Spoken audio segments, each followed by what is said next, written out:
కానీ టెక్నాలజీ పెరిగిన తర్వాత లెటర్లు అన్నీ కూడా కాలగర్భంలో కలిసిపోయాయి. అందువలన ఈ పద్ధతిలో బహిరంగ వీడియో చేసి మీడియాకు రిలీజ్ చేసేటటువంటి ఒక నూతనమైన పద్ధతిని నేను అవలంబిస్తూ వస్తున్నాను. ఈరోజు నారా లోకేష్ గారికి ఒక బహిరంగ వీడియో చేస్తున్నాను. దాని ప్రధానమైన ఉద్దేశం, నేను చేస్తున్నటువంటి ఈ బహిరంగ వీడియో ఆయన చూడాలని, రెస్పాండ్ కావాలని నేను భావిస్తున్నాను. ఆయన రెస్పాండ్ అవుతాడా లేదా, చూస్తాడా లేదా అనే విషయాలను పక్కన పెడితే ఇది ఒక మంచి సాంప్రదాయం అని నేను భావిస్తున్నాను. నేను ఇవాళ ప్రధానంగా నారా లోకేష్ గారికి బహిరంగ వీడియో చేయడానికి కారణం ఏమిటంటే పోసాని కృష్ణమురళి గారి అరెస్ట్. ఎస్, పోసాని కృష్ణమురళి గారిని మీరు అరెస్ట్ చేశారు. ఎలా అరెస్ట్ చేశారంటే ఒక దారుణమైన పరిస్థితుల్లో మీరు అరెస్ట్ చేశారు. పోసాని కృష్ణమురళి గారి మీద కేసు పెట్టినప్పుడు ఆల్మోస్ట్ ఆల్ పోసాని కృష్ణమురళి గారు సరెండర్ అయ్యారు.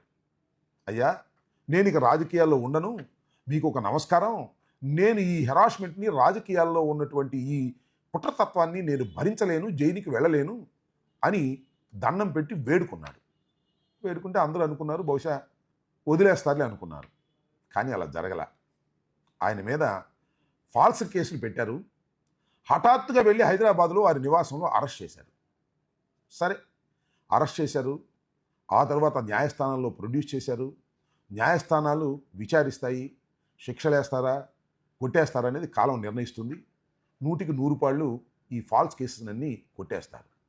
అయితే ఇక్కడ కీలకమైన అంశం ఏమిటంటే, కేసు నిరూపణ అవుతుందో లేదో తర్వాత సంగతి. కేసు ప్రారంభంలోనే పోసాని కృష్ణమురళి గారిని వేధించాలని ప్రయత్నం చేస్తున్నటువంటి అంశం బాధ కలిగిస్తున్నటువంటి అంశం. పోసాని కృష్ణమురళి గారు ఏం మాట్లాడారు? ఆయన తప్పు చేశాడా, రైట్ చేశాడా, ఆయన దూషించాడా లేదా, బూతులు తిట్టాడా లేదా అనే అంశాలు తర్వాత నేను మాట్లాడతాను. ఎందుకంటే అసలు బూతులు తిట్టని వాడేవాడని అడుగుతా ఉన్నా. ఒక్కసారి మీరు పవన్ కళ్యాణ్ గారు మాట్లాడింది, చింతకాయల అయ్యన్న పాత్రుడు గారు మాట్లాడింది, ఇంకా ఇతరులు మాట్లాడినటువంటి మాటలు ఇంతకన్నా ఘోరంగా పోసాని కృష్ణమురళి మాట్లాడా అనేది నా ప్రశ్న. సరే, అది వేరే అంశం. అసలు పోసాని కృష్ణమురళి గారు మాట్లాడినటువంటి మాటలు చట్ట ప్రకారంగా ఆయన్ని శిక్షించడానికి అవసరం అవుతాయా లేవా అనేది ఒక సుదీర్ఘమైన విచారణ తర్వాత మాత్రమే కోర్టులు నిర్ణయిస్తాయి. ఇక్కడ నేను చాలా పాయింట్అవుట్ చేసి చెప్పదలుచుకున్న అంశం ఏంటంటే, కేసులు, కోర్టులు, శిక్షలు పడతాయా లేదా, నిర్దోషిగా వస్తాడా అనే అంశాలను పక్కన పెడితే ఈ లోపలే పోసాని కృష్ణమురళి గారిని హింసించాలి అనేటువంటి ఒక నీచమైన కుట్రతో నారా లోకేష్ గారు ఇదంతా చేయిస్తున్నారనేది నా ఆరోపణ, అభియోగం. విన్నారు కదా. ముందు హైదరాబాద్లో అరెస్ట్ చేశారు. అక్కడి నుంచి రైల్వే కోడూరు కోర్టులో హాజరుపరిచారు. ఆ కోర్టు వారు రిమాండ్ ఇచ్చారు. అక్కడ బెయిల్ అప్లికేషన్ మూవ్ చేస్తున్న సమయంలో నరసరావుపేటకు తీసుకొచ్చారు. నరసరావుపేట కోర్టు వారు రిమాండ్ ఇచ్చారు. అక్కడి నుంచి గుంటూరు జైలుకి తీసుకొచ్చారు. కొన్ని గుంటూరు జైల్లో అన్నా ఉంచారా? లేదు.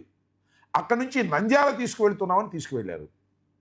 నంద్యాలలో మ్యాజిస్ట్రేట్ వారు సెలవు అవటం వల్ల కర్నూలు కోర్టులో ప్రొడ్యూస్ చేశారు. కర్నూలులో రిమాండ్ ఇచ్చారు. కర్నూలు జైల్లో ఉన్నాడు. అక్కడ తాగారా? ఆగల. అక్కడి నుంచి విజయవాడ మెట్రోపాలిటన్ మ్యాజిస్ట్రేట్ కోర్టుకు తీసుకొచ్చారు. అక్కడ హాజరుపరిచారు. అక్కడ కూడా రిమాండ్ ఇచ్చారు. అక్కడ ఉంచారా? లేదు. అక్కడి నుంచి మళ్ళీ కర్నూలు తీసుకెళ్లారు. ఆయన వయసు 67 సంవత్సరాలు. ఆయనకి 2 సార్లు హార్ట్ సర్జరీ చేయించుకున్నారు. నరాలకు సంబంధించిన వ్యాధి అంటే పక్షవాతం ఆయనకు వచ్చిందని ఆయన చెప్పాడు. అయినా నిర్దాక్షిణ్యంగా హింసించేటటువంటి కార్యక్రమం లోకేష్ గారి సలహాతో పోలీసు వారు చేస్తున్నటువంటి అంశం, ఇది దుర్మార్గం అని నేను చెప్పదలుచుకున్నాను.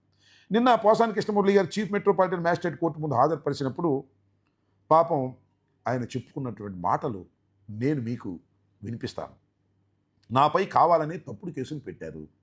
కావాలని ఇంటెన్షనల్గా ఫాల్స్ కేసెస్ పెట్టి ఒక చోట కాదు, 2 చోట్ల కాదు, ఒకే నేరం చేశారనబడే దాని మీద ఒకే ప్రెస్ మాట్లాడిన దానిలో కర్నూలు ఒకటి పెడతారు, నంద్యాలలో ఒకటి పెడతారు, విజయవాడలో ఒకటి పెడతారు, నర్సాపేటలో ఒకటి పెడతారు, శ్రీకాకుళంలో ఒకటి పెడతారు, విజయనగరంలో ఒకటి పెడతారు. మొత్తం 17 కేసెస్ ఆయన మీద పెట్టారు.